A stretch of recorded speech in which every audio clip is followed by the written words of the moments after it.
I finished reading Lucinda Berry's newest release. It was released on Tuesday.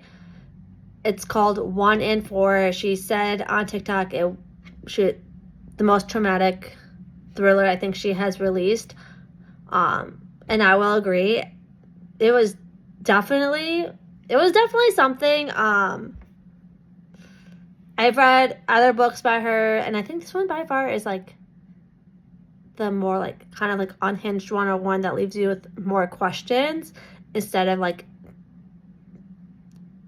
getting your questions resolved by the end of the book. So Laurel, who is a chemical dependency counselor, is working on a reality TV show where there's 7 child stars who fell down the hole of drugs or alcohol, and they are living in this like sober living home for like a month, and then she's like the therapist for all of them to see what their goals are, to help them through like getting sober and withdrawing. And one of them ends up right before the end of like their filming, because I think it's like 28 days they're supposed to be in this house, so like right at the end, like I think it's like day 27 or day 26 this happens.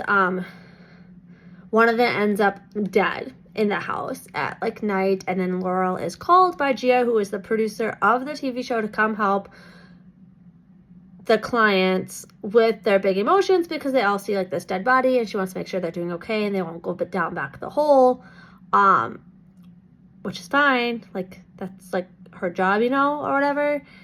And then the police like don't understand why she's there, and she ends up being like a suspect in this murder investigation, this incident or this accident, however you want to call it. It's murder, but like at first I thought it was like an overdose. She doesn't know why. She's like, I was at home when this happened. Like, why am I a suspect? So she's digging to see why they are looking at her as a suspect instead of just like wanting to know about the victim.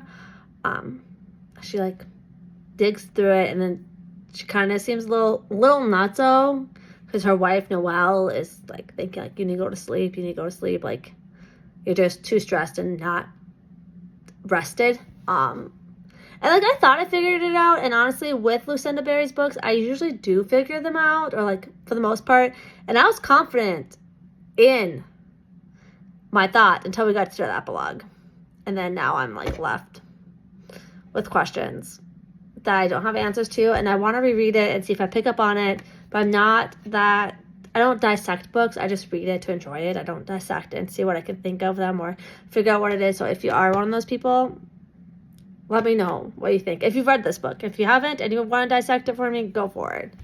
But it's on KU, and you can listen to it through KU, which is really nice because I did both. I read it and I listened to it. But the epilogue has me left with me so many questions that I don't know what to think. I gave it 5 stars. I thought it was super great. I loved it. I read it within like a day, 2 days maybe. But I'm questioning like, what did I read? Like, did I not comprehend what I read based off the epilogue?